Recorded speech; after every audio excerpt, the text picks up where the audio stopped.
मंकेश बहुत ही होशियार लड़का था। उसके पापा की मिठाई की दुकान थी। मंकेश केवल 8 साल का था, लेकिन वो अपने पापा की बहुत मदद करता था। अक्सर दुकान में बैठकर वो खुद ही मिठाइयाँ बेचता था और पापा से दुगना फायदा कमाता था। मंकेश का दिमाग हर समय फायदे के बारे में सोचता रहता था। वो अक्सर मिठाई बेचकर उसके पैसे तो लेता ही था, साथ में कुछ न कुछ चीजें भी ले लेता था। जैसे कभी किसी से टॉफी लेता तो कभी किसी से बिस्कुट ले लेता। दुकान के लिए ना सही, वो अपने लिए तो फायदा कर ही लेता था।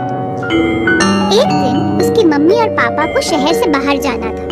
उन्होंने मंकेश को बुलाया और बोले, मंकेश, मुझे और तुम्हारी मम्मी को कल सुबह 2 दिन के लिए शहर जाना है। दुकान के लिए कुछ सामान खरीदना है और हम तुम्हारी नानी से भी मिलकर आएंगे। नानी के घर जाएंगे आप? अब तो फिर मैं भी साथ में चलता हूँ। अब मुझे भी नानी से मिलना है। नहीं बेटा, हम तुम्हें साथ नहीं लेके जा सकते। हम आज सारा दिन यात्रा करेंगे और कहीं रुकने का साधन नहीं होगा। हम कल सुबह ही नानी के घर पहुँचेंगे। तुम बहुत थक जाओगे बेटा। हाँ बेटा, तुम यहीं घर पर रहो। तुम्हारे चाचा तुम्हारी देखभाल करने आएंगे शाम को। उनके साथ अच्छे से रहना और फिर तुम्हें दुकान भी तो संभालनी है ना। तुम तो मुझसे भी ज्यादा बेहतर दुकान संभाल सकते हो। अब अगले 2 दिन के लिए तुम ही दुकान के मालिक हो। मैं दुकान का मालिक? अरे वाह! ठीक है मम्मी पापा, आप दोनों जाइए। मैं यहाँ सब संभाल लूँगा। आप बेफिक्र होकर जाइए। वापस आते समय मेरे लिए कुछ लाना मत भूलिएगा। हाँ बेटा, हम जरूर कुछ लेकर आएंगे। बहुत अच्छे बच्चे हो तुम।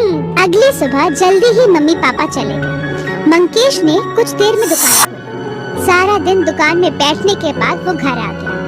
हाथ मुंह धोकर वो बैठा ही था कि उसके चाचा वहाँ आ गए। मंकेश, मेरा बेटा मंकेश। हाँ चाचा जी। कैसे हो मेरे बच्चे? मुझे आने में थोड़ी देर तो नहीं हुई? कुछ जरूरी काम आ गया था बच्चे, और फिर तुम्हारे लिए कुछ तोहफे भी तो लेने थे कि नहीं? हाँ, नमस्ते चाचा जी। नमस्ते। मैं ठीक हूँ। आज मैं अपनी दुकान का मालिक था चाचा जी। बहुत अच्छी बिक्री हुई आज। खूब सारा फायदा हुआ। वैसे चाचा जी, आप क्या लाए मेरे लिए? बहुत शरारती हो तुम। तुम्हारा तोहफा मैं तुम्हें अभी नहीं दूंगा। 2 दिन के बाद जब मैं वापस जाऊंगा तब दूंगा। ठीक है। इस तरह 2 दिन गुजर गए। उस दिन दोपहर तक मंकेश के मम्मी पापा आने वाले थे। उसके चाचा जी को सुबह ही अपने काम के लिए जाना था। उन्होंने मंकेश को बुलाया और उसे एक टोपी दी।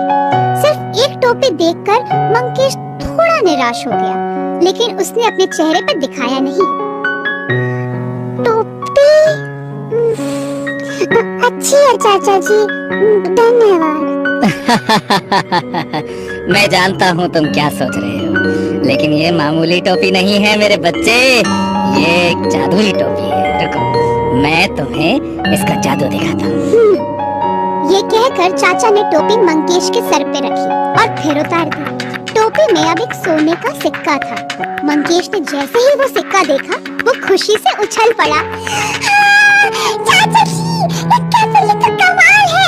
धन्यवाद चाचा जी। अब मम्मी पापा को कोई परेशानी नहीं होगी। लेकिन ध्यान रखना मंगेश, इसका इस्तेमाल हफ्ते में 3 बार से ज्यादा मत करना। अगर उससे ज्यादा इस्तेमाल किया तो तुम्हारी लंबाई कम हो जाएगी। हाँ? समझ गए ना तुम? हाँ चाचा जी, मैं समझ गया। मैं ध्यान रखूंगा। चाचा जी के जाते ही मंकेश ने टोपी को एक और बार इस्तेमाल किया। उसमें से फिर एक सोने का सिक्का निकला। अब तक 2 बार वो टोपी का इस्तेमाल हो चुका था। मंकेश ने टोपी को अलमारी में संभाल कर रख दिया और सोचा कि मम्मी पापा के आने के बाद ही उनके सामने जादू करके दिखाएगा।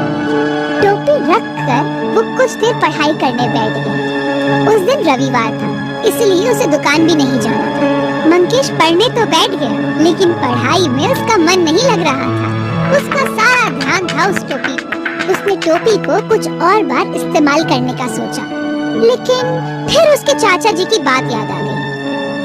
उफ, मेरे तो किसी काम में मन नहीं लग रहा। अगर मेरी थोड़ी लंबाई कम हो भी गई तो क्या हुआ, मैं फिर से लंबा हो सकता हूँ। अब अभी मेरी उम्र ही क्या है। ये सोचकर उसने टोपी बाहर निकाली और उसका इस्तेमाल करना शुरू कर दिया। वो टोपी का जादू करता गया और करता ही गया। कुछ ही देर में वहाँ सोने के सिक्कों का ढेर लग गया। कुछ देर तक जादू करने के बाद जब वो रुका तो उसने देखा कि वहाँ बहुत सारे सिक्के जमा हो गए हैं। मम्मी पापा बहुत खुश हो जाएंगे। मैं टोपी रख देता हूँ ताकि इसे बाद में इस्तेमाल किया जा सके।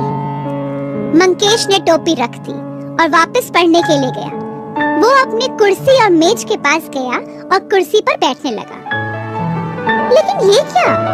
उसकी लंबाई तो इतनी कम हो गई थी कि अब वो कुर्सी तक पहुंच ही नहीं पा रहा था। उसकी लंबाई किसी छोटे बच्चे जितनी हो गई थी जिसका जन्म बस कुछ महीनों पहले ही हुआ। मंकेश अब डर गया, लेकिन वो कुछ कर ही नहीं सकता था।